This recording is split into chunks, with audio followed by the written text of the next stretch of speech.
Okay, is it in full screen? Yeah. Okay, perfect. I'll just get started. So, yeah, hello everyone. My name is Galicia Gordon, and today I'll be doing a workshop on networking and specifically networking as a student. I just want to say, starting off, I honestly did not even consider networking at all, and it was something that I actually avoided because I just didn't really see the benefit of it. And the only honest reason why I got onto it was because a friend of mine they were recruited for an internship on it. So I just want to say, honestly, going into this, that you never honestly know what you can get out of just getting onto a simple networking platform like LinkedIn or Lunch Club or so many others that are out there right now. But yeah, I'm just going to get into it. So as a little outline, first I'll talk a little bit about myself. Look into Leading Learners, which is a startup that I did found. Some benefits of networking specifically as a student, a general kind of guideline for things to include on socials, some tips to find your why, strengths and weaknesses when I was starting off, tips to find the right people, and resources to either network yourself or a project that you're trying to establish.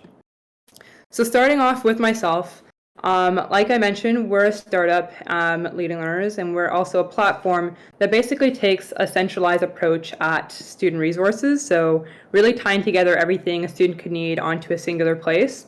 As some statistical numbers, we've been able to reach over 100,000 students globally since our founding in actually only January of 2020. And there are some different programs and like judging and mentoring experiences at hackathons and business competitions that I did put on the screen. But I'm not going to get into all of them, obviously. So if there's any that either stand out to you or you just have any questions about generally getting involved in judging or mentoring at business competitions or hackathons, feel free to let me know. I will answer any questions at the end for sure. But yeah, that's me in a nutshell. So here's a little look into us and what we do. So like I did mention, we take a centralized approach at honestly everything a student could need onto a singular place. And we do this by categorizing these resources into 3 categories.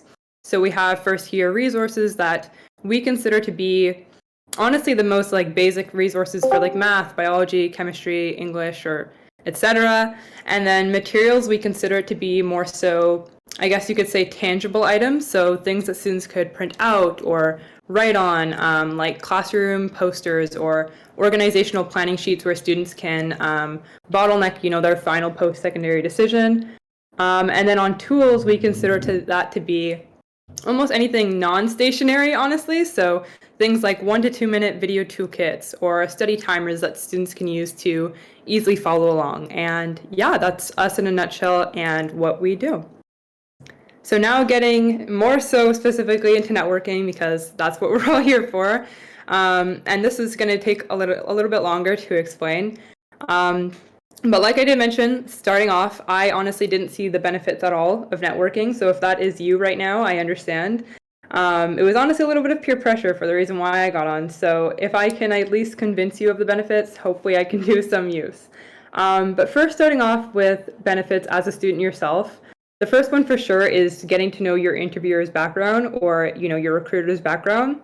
So for me, going into interviews, of course, I like to have a general sense of what I'm going to say, maybe even a general sense of questions being asked, but also more so getting to know the person who I'm actually speaking to is honestly, I would say, kind of a confidence booster because you can ask them about their experiences and you can kind of have a back and forth conversation.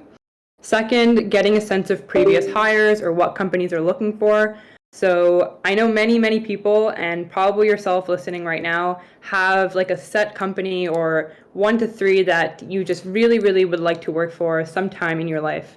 And that was, something I was doing when I really wanted to work at a really great company. I was looking at those people who had worked there before and generally saw what their path was to get into that position. So if they had, for example, since we're speaking about hackathons, if they attended different hackathons or they're in different technical boot camps, things like that to see where they got into that certain path and career. And then the third point is kind of similar to the second, but for me, for the longest time before I really recognized my passion for business and ed tech, I really had my mind set to law. And that's like completely different, but it was something that I was really set to because I saw that what I was doing in different programs in high school was really similar to those people who had gone on to law school within my area. And honestly, I think that generally, if you have maybe not a set company you want to work for, but a general, academic or career path you want to go down, networking is honestly a great opportunity to meet people that can help you get there. And then lastly, discover opportunities exclusive to you. So like I did mention, the only reason why I actually got onto LinkedIn was because a friend of mine had gotten recruited for an internship. And that's when I just stopped like all the skepticism I had towards LinkedIn and said, you know what, if they can do it, I can do it too. And that actually leads on to my experiences. So as some more real world experiences, the first one I have here is that when we had launched our executive applications, we were really happy. We did receive, many great applicants, but we didn't have as great applicants within the financial sector that we were trying to recruit for. And so I actually actively outsourced from LinkedIn, and I had used some of, I don't know if you know directly, but LinkedIn has these great bio keywords searches that you can do. So for me, I was looking for words like finance, student, interest, passion, and kind of connected all those words together to find someone who could potentially want to work on our team. And so I did reach out to 3 only, and I didn't expect, many people to respond. But from the 3 that I had personally reached out to, we actually did take on one, and he was really, really great, and we took him on for the year, and he's really been a really great help.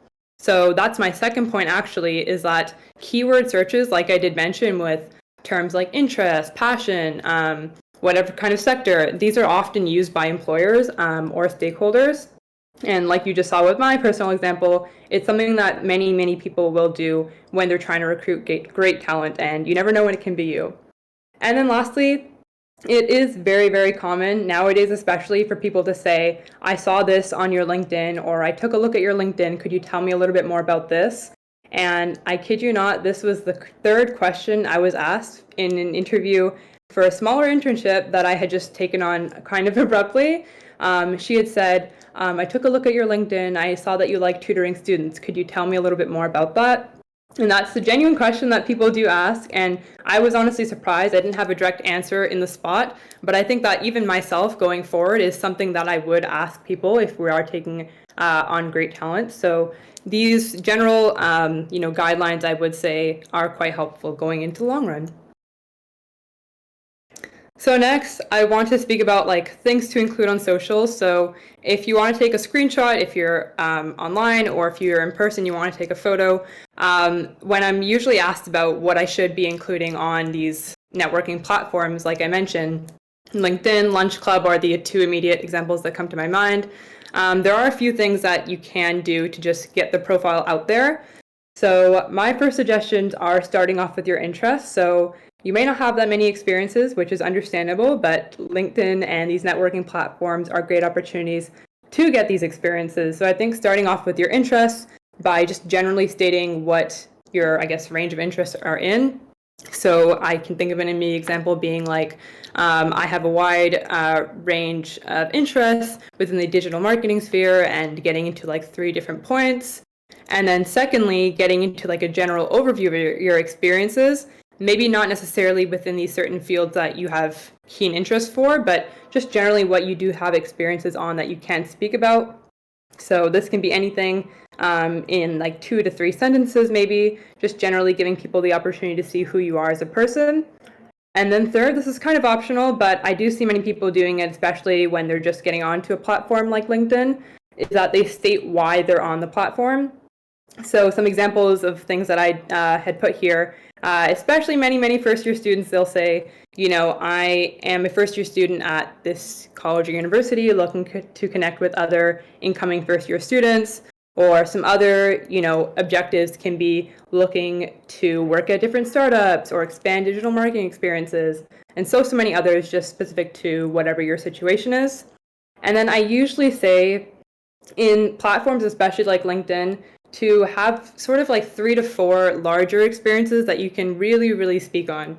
And you don't have to have this as a maximum, but I think that having these 3 or 4 that people could ask you quite a lot of questions about is really great. And then for those who may not have as much experience in. You can just have general overviews like titles or what you have done just briefly and generally. But yeah, that's for just generally what you can include on social. So next, I want to get into finding your why. This is something that many people ask me for sure. And I will start off with, why I started and then why I keep going. So, creating a platform for students is, kind of a basic idea, I want to say, but there were a few things that honestly tied me to continue going within the intersection between ed tech and business. So for me, growing up from my diverse background, my parents were spending hundreds upon hundreds of dollars for me to attend different tutoring services. And really, I just didn't have I really had a hard time learning growing up. So they were spending a lot of money for me to adapt to these different circumstances I was in. And also, I thought of, this idea in high school to create a language platform because of those struggles.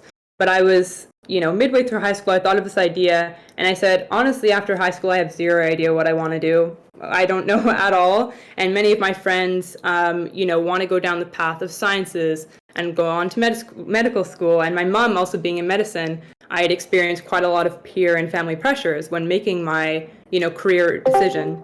And so that's when I just said, let's scratch the language platform idea. Let's just create like a centralized approach at student resources where a student could come on and find everything they could possibly need onto a singular place. And so that's why I launched us. And then for reasons why I keep going, a little bit personal starting off, but I had launched us and saw that, with the interest and demand we were getting, was that there were thousands of other students who were in the shoes that I was once in. Honestly, not feeling too supported during their academic years, not really feeling too sure what they want to do after school. And also on the more personal side as well, I've definitely learned to honor my pace. And I feel much more happier, every day, knowing where I want to be in the future. And like I mentioned, that being within the intersection between business and technology. And then lastly, feedback and student stories. So I love hearing feedback, whether it's from students, parents, counselors, or educators.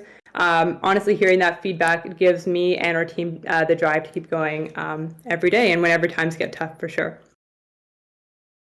So I believe before I get on to finding the right people and then some resources to end off, I want to talk about strengths and weaknesses. So this is in terms of building a team, but also your own personal branding and networking if you do want to go down that route. So starting off with strengths, I was really proud of our team because we had a really close-knit community starting off. So we had really regular bonding sessions, just like a way to keep ourselves all connected. And something we did starting off and something we still do is a weekly question. It doesn't really have to be, important, work-related, but just something that people can connect to and know that there's a community who is there to support them. Second, we focused and honed in on our target audience, and that being students, and we received support from them from the very start. So what we did to receive support from students from the beginning was going around neighboring high schools and universities to kind of gauge demand and interest. And third, we knew of things that we could and could not control early on. So for example, something we knew that we could obviously control was how many students we were reaching through the surveys, or how many people we could go and speak to at different events. But something we knew that we could not control very early on was how parents, counselors, or educators would approach us despite the funding that we were receiving. And then lastly, a strong foundation of values and a strong mission statement. So for us, our mission statement is to support students through free and accessible resources in order to find their own individual paths or own individual successes.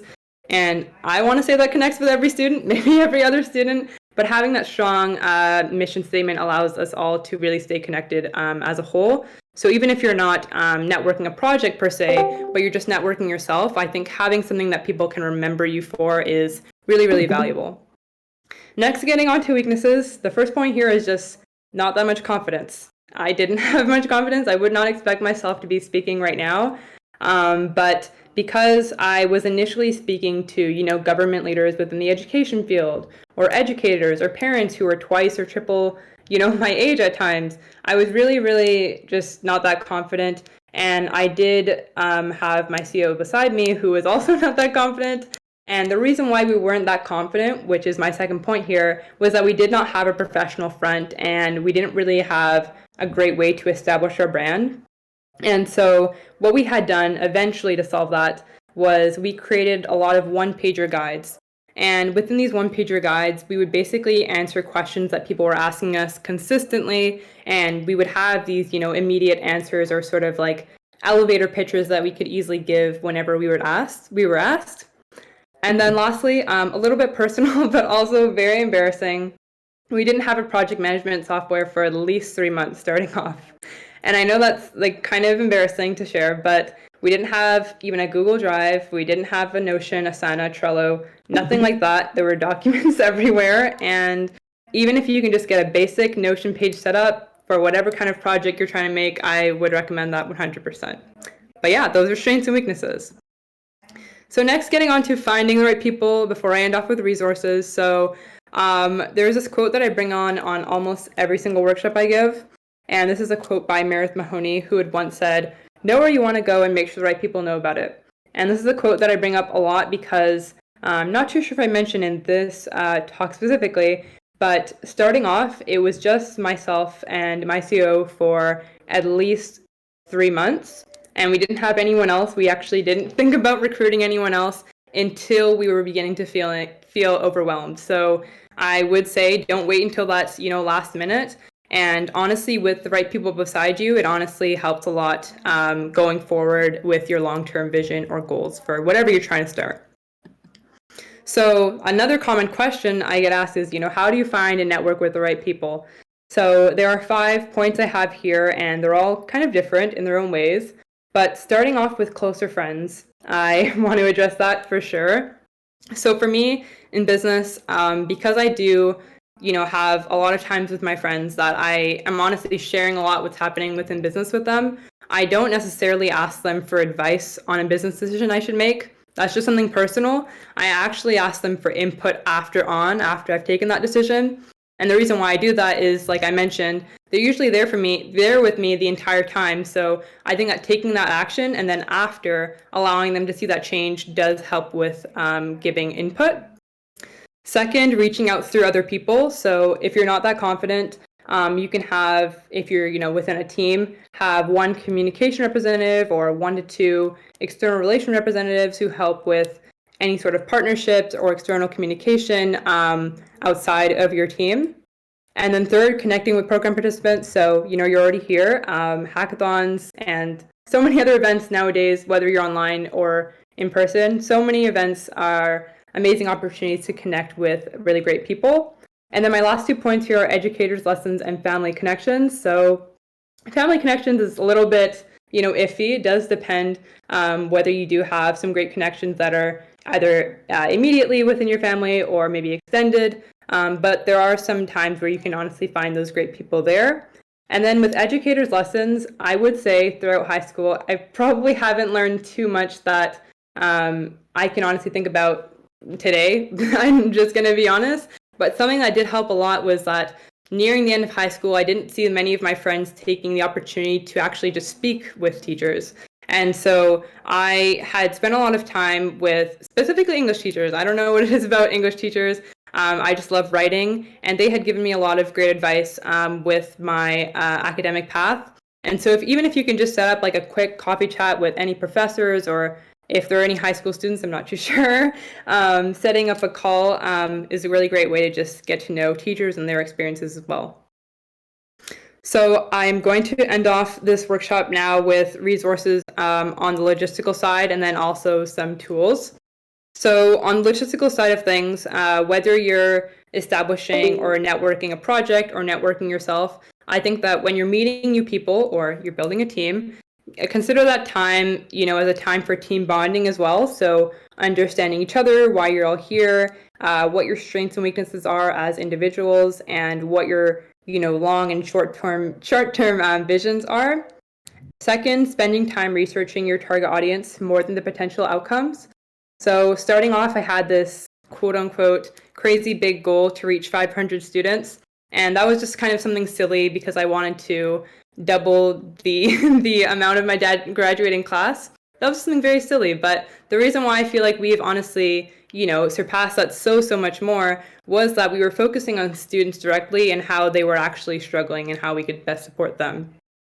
And then lastly, if you're not, put yourself in the consumer or customer persona's shoes. So, with this hackathon, when you're creating something right now, I think you can think about the person that you're actually, or the people generally you're trying to serve it to, and imagine yourself in their shoes, actually going through your platform if you're creating a platform, or going through your product and how they would actually use it, maybe on a day-to-day basis.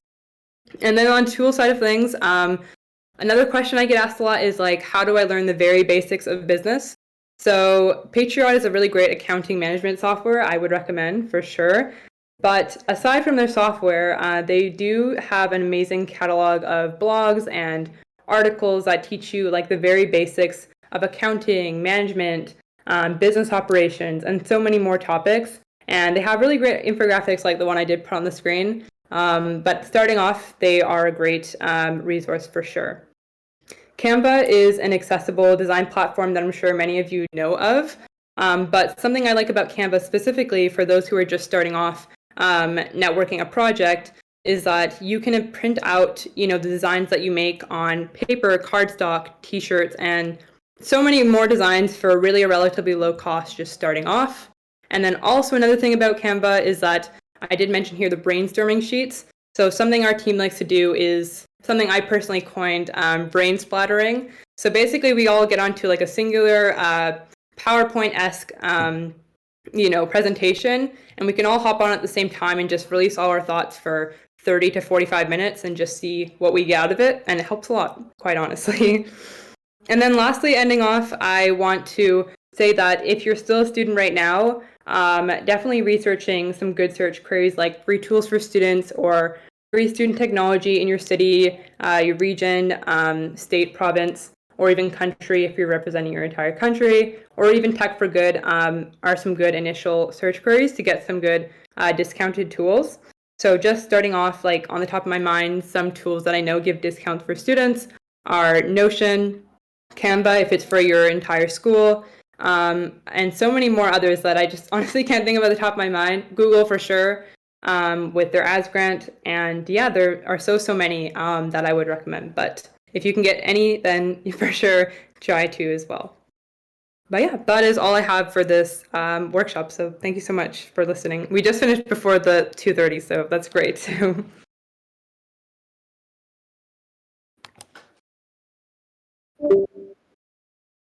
Thank you. Yeah, yeah, no, yeah, thanks.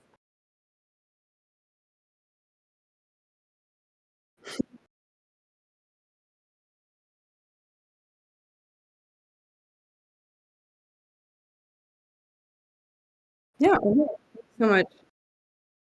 Yeah, I'll follow up. Thank you so much.